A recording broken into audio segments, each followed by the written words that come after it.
ओम नमः शिवाय।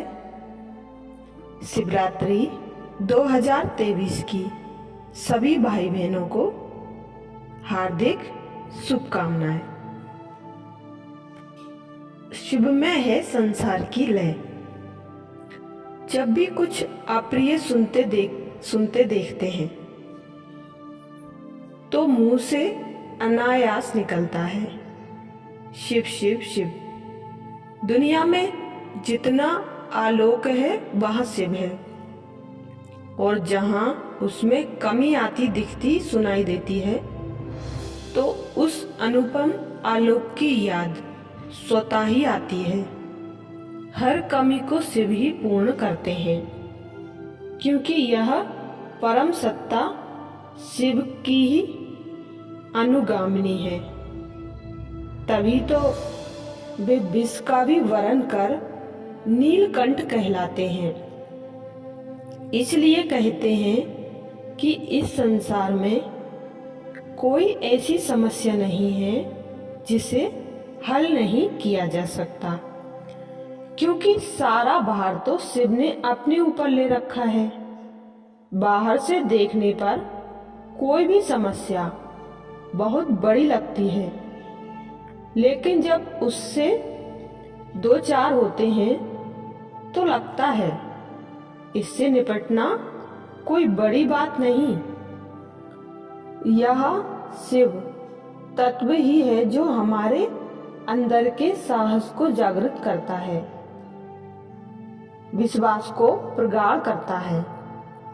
शिव मूलतः संस्कृत का शब्द है, जिसका एक अर्थ है समस्त परेशानियों समस्याओं का नाश करने वाले। वेदों उपनिषदों में शिव नाम की अलग अलग व्याख्याएं हैं, लेकिन मतंब एक ही है। भारतीय अध्यात्म में परम सत्ता तक पहुंचने के लिए कई मार्ग हैं, जो रुचिकर लगे उस पर चल सकते हैं। धर्म ग्रंथों का भी यही मत है कि जितने लोग होंगे उतने मन होंगे और उतने ही विकल्प, अर्थात विकल्पों की भरमार। शिव इन सब विकल्पों के विकल्प हैं। जहाँ सबसे कम नियम कायदे हों वही शिव हैं। वे भस्म धारण करते हैं, जो प्रतीक है इस संसार की क्षणभंगुरता का।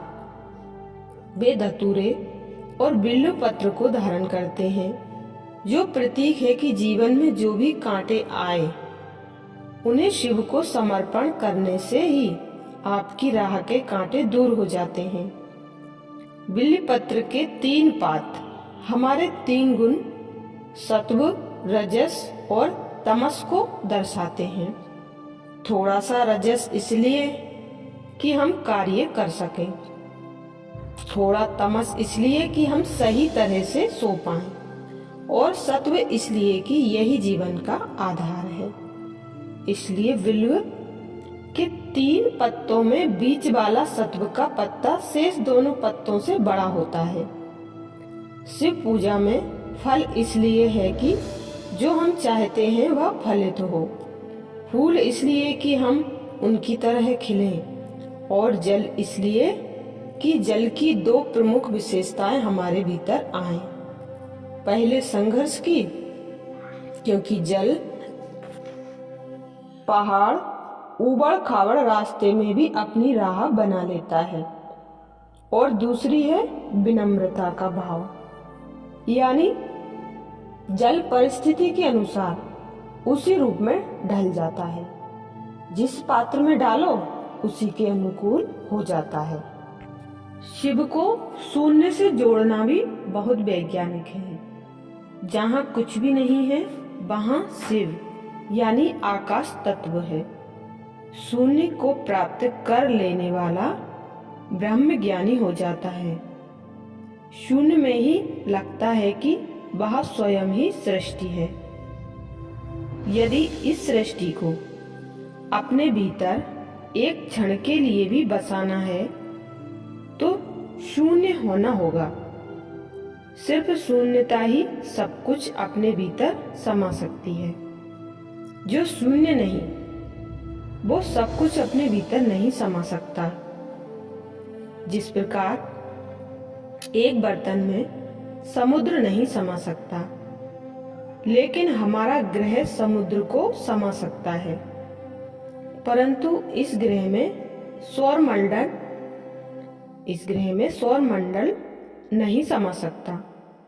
सौर मंडल में ग्रह और सूर्य आ सकते हैं, पर शेष आकाशगंगा इसमें नहीं आ सकती।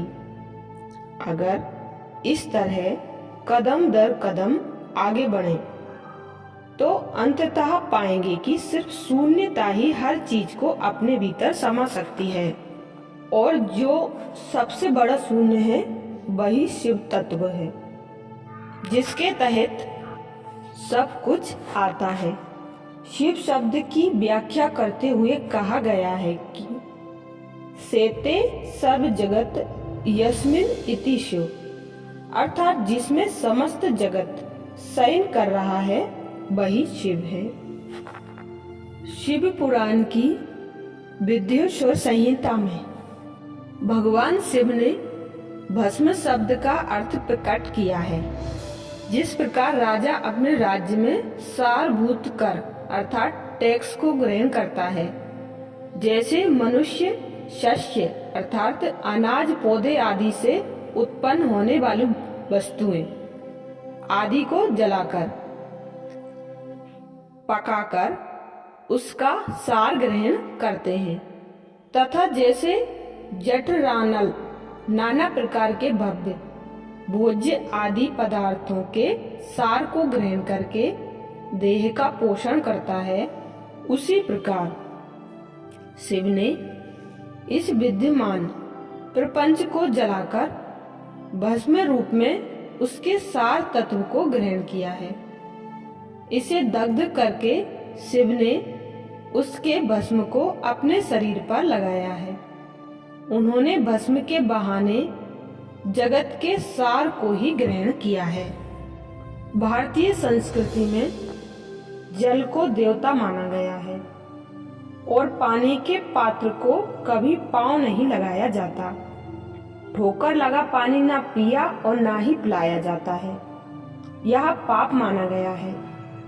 ऐसे ही जो जल देव प्रतिमा पर चढ़ाया गया हो उसे लांघा नहीं जाता। शिवलिंग का नित्य अभिषेक होता है। जिस जल से देवता का अभिषेक हुआ है उसे पांव नहीं लगे, इसलिए प्रणाल अर्थात जल निकासी की नाली के बाद भी चंडमुख की व्यवस्था मंदिरों में की गई है। इसलिए भगवान शिव की पूजा के बाद शिवलिंग की परिक्रमा हमेशा बाईं ओर से शुरू कर जलाधारी के आगे निकले हुए भाग यानी स्रोत जहाँ से भगवान शिव को चढ़ाया जल बाहर निकलता है, उस तक जाकर फिर विपरीत दिशा में लौट दूसरे सिर तक आकर पूरी करनी चाहिए। इसे शिवलिंग की आधी परिक्रमा भी कहा जाता है। जलधारी या अर्घा के स्रोत को लांघना नहीं चाहिए, क्योंकि उस स्थान पर ऊर्जा और शक्ति का भंडार होता है। शिव का एक एक भाग इस संपूर्ण संसार की सबसे सरल अभिव्यक्ति है। शिव की जटाएं अंतरिक्ष का प्रतीक हैं, जो आकाश तत्व से बना है। यह अनंत है और इसका विस्तार अनंत है, जो सबको धारण करता है, अच्छा बुरा सब कुछ। शिव के जटाजूट पर चंद्रमा है, जो प्रतीक है शीतलता का, मन का।